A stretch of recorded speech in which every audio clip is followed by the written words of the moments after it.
Baik, saya lanjutkan. Jadi pertanyaan tadi adalah apa makna sloka Bhagavad Gita di atas? Nah, berdasarkan sumber yang saya gali dan saya mendapat kesimpulan bahwa penjelasan mengenai sloka tersebut adalah ada berbagai tingkat manusia dan di antara beribu-ribu orang tersebut mungkin ada satu yang cukup tertarik pada keinsafan rohani hingga ia berusaha mengetahui apa itu sang roh, apa itu badan, dan apa itu kebenaran mutlak. Pada umumnya, manusia hanya sibuk di dalam kegiatan seperti binatang, yaitu makan, tidur, membela diri, dan berketurunan, dan hampir tiada seorang pun yang tertarik pada pengetahuan rohani. Akan tetapi, Krishna hanya dapat dikenal oleh orang yang sadar akan Krishna. Rohaniwan lainnya barangkali mencapai keinsafan terhadap Brahman yang tidak terbentuk pribadi, sebab keinsafan ini lebih mudah daripada mengerti tentang Krishna. Baik, itu adalah yang dapat saya simpulkan mengenai makna dari Bhagavad Gita 7.3. Kita beralih menuju pertanyaan berikutnya. Arta merupakan kebutuhan pokok manusia. Arta dalam hal ini adalah arta untuk memenuhi kebutuhan pokok, kebutuhan pangan, dan kebutuhan sandang, serta kebutuhan psikologis lainnya.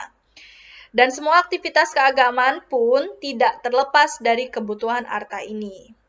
Jelaskan, menurut Anda, bagaimana konsep harta ini hubungannya untuk mencapai moksa. Baik, jadi menurut saya dalam kehidupan ini harta itu memang amat sangat diperlukan. Agama Hindu tidak melarang umatnya mencari dan memiliki harta. Sebaliknya, setiap umatnya dianjurkan untuk mencari dan memiliki harta dengan catatan bahwa benda atau kekayaan itu harus diperoleh berdasarkan dharma dan digunakan untuk kepentingan dharma. Agama Hindu juga mengajarkan bahwa harta benda itu sebenarnya kegunaannya adalah untuk dana punya. Dipakai untuk kepentingan amal agama karena harta itu tidak kekal sifatnya. Tidak akan dibawa mati tetapi penting dicari karena tanpa harta manusia tidak dapat hidup dan berbuat sesuatu. Jadi sebenarnya harta itu bukanlah merupakan tujuan utama, melainkan sebagai sarana untuk mencapai tujuan. Karena tujuan agama Hindu adalah mencapai kesejahteraan jasmani dan rohani di dunia dan terakhir bertujuan mencapai moksa, yaitu kebahagiaan abadi, kebebasan sejati, dan kemanunggalan Atman, dan maksud saya dengan ide Sang Hyang Dewasa.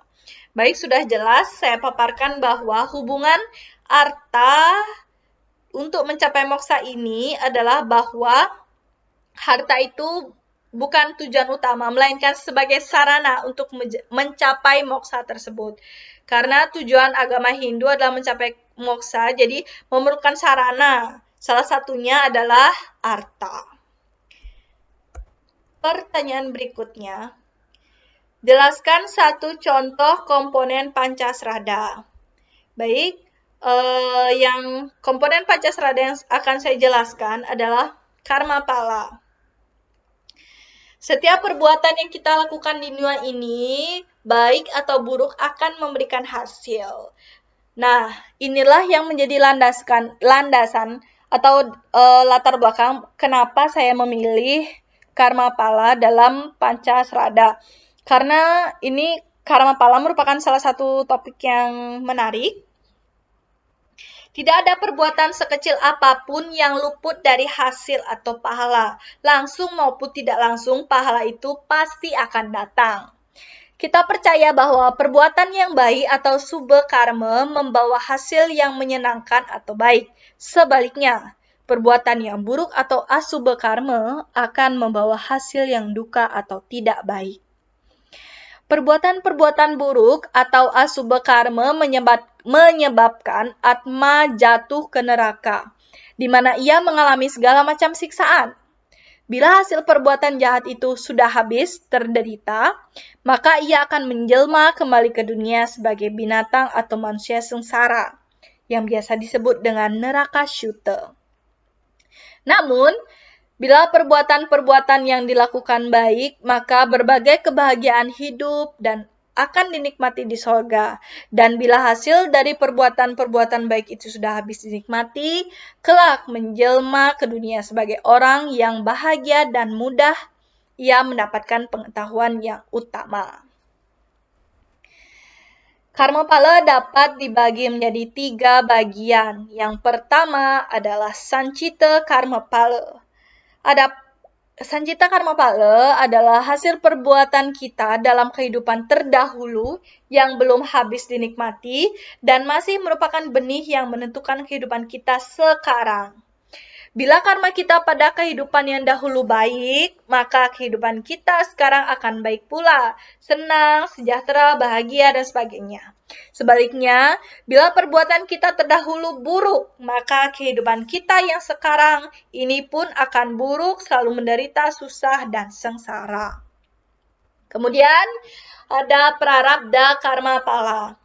Prarabdha karma pala adalah hasil dari perbuatan kita pada kehidupan sekarang ini tanpa ada sisanya.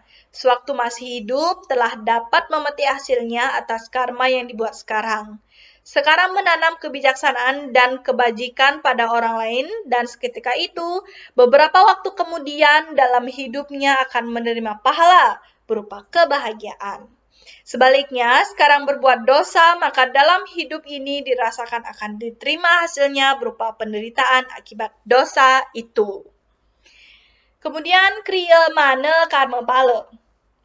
Kriyamana karma pala adalah pahala dari perbuatan yang tidak dapat dinikmati langsung pada kehidupan saat berbuat.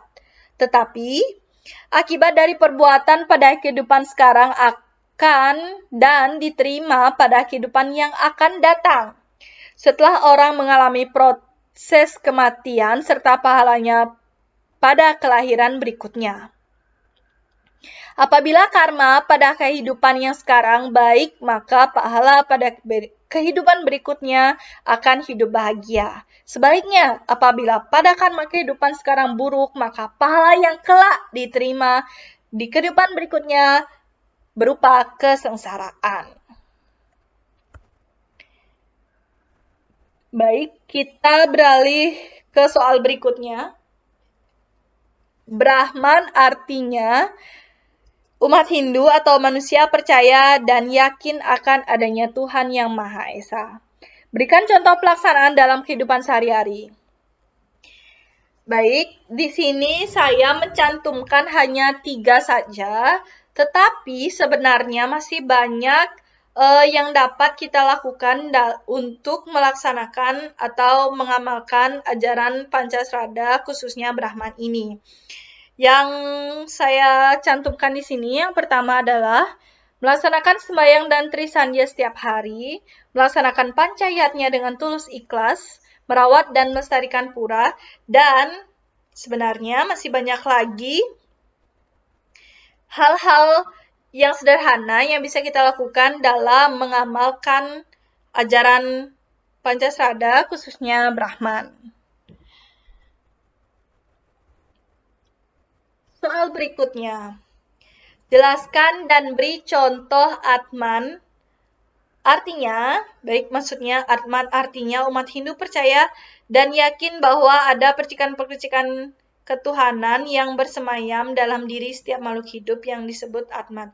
Nah, seperti yang sudah saya jelaskan tadi, Atman adalah percikan-percikan kecil dari Brahman atau Sang Yang Dewasa yang berada dalam setiap makhluk hidup. Atman di dalam badan manusia disebut jiwa Atman yang dapat menghidupkan manusia. Hubungan Atman dengan badan ini ibarat bola lampu dengan listrik. Bola lampu tidak akan menyala tanpa listrik. Demikian pula badan jasmani tidak akan hidup tanpa Atman. Nah baik, jadi contohnya itu adalah yang saya dapat. Contoh dari Atman itu adalah jiwa Atman, di mana jiwa Atman ini adalah sebutan bagi Atman yang berada di tubuh manusia atau yang menghidupkan manusia. Seperti itu. Kemudian kita beralih ke soal berikutnya. Sebutkan sloka dalam kitab